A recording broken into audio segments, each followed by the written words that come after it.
And it came about in 1034 BCE that Solomon proceeded to build the house to Jehovah. 1 Kings chapter 6 verse 1. Earth has bared witness to the rise and fall of thousands of civilizations, but only some have left their imprints on the world.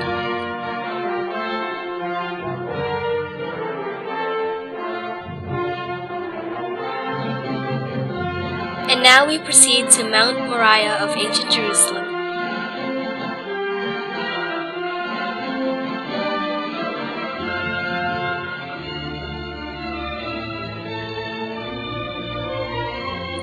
Mount Moriah is home to Solomon's Temple, one of the ancient world's greatest architectural feats.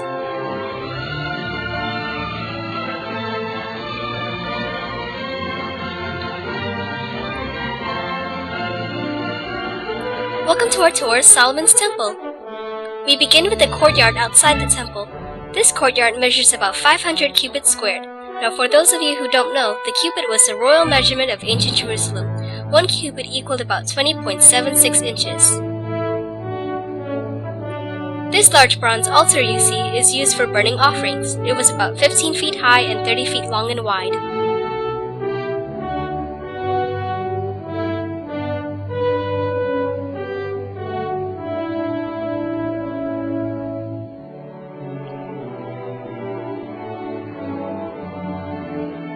This large metal water basin is called the sea. It is 7.5 feet tall and 15 feet in diameter. It holds 12,000 gallons of water. The priests use it to wash in. It is supported by 12 bronze oxen in sets of 3, facing each direction. Around the courtyard there are 10 bronze stands and basins filled with water. They are used to rinse off the offerings before they are burnt at the altar. These 2 hollow bronze pillars you see here have names. The one on the north side was known as Boaz, and the one on the south side was Yakin. The temple, including this pillar, is 120 cubits tall, about 2,500 feet. We're about to enter the temple itself, so no flash photography please. As you can see, the beautiful wooden doors are covered in gold and are very ornate and decorative.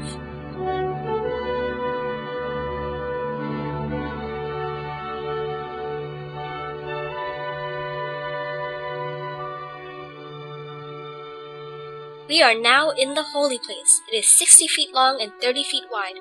The walls are covered in gold and lined with 10 menorahs, 5 on the north and south sides. At the end of this hall, there is a gold altar for incense and a golden table for the bread of the presence. Just look at the majesty of this hall. It almost takes your breath away, doesn't it?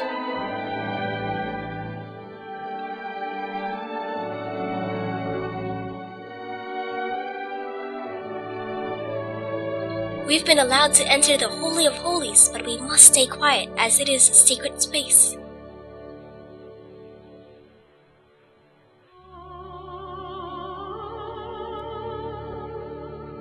The golden ceilings and walls are beautifully decorated with carvings. Can you imagine the amount of work it took to carve all of this by hand?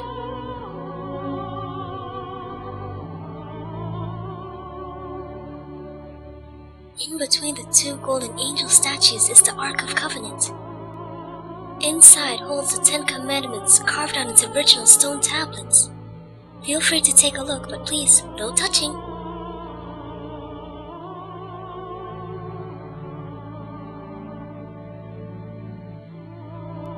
We've come to the end of our tour, but not without some historical background on this amazing temple. Solomon's temple was built under Solomon's rule, obviously, in 966 BCE, after the death of King David. Construction began during the 4th year of Solomon's reign, and it lasted for 7 years. The temple was dedicated to Solomon in 953 BCE. What set this temple apart from different temples of its time was that Solomon's temple was the only temple without an idol. And not only was this a place of worship, but it symbolized the hearing ear of God to the Jews, and it was a safe sanctuary for the weary stranger.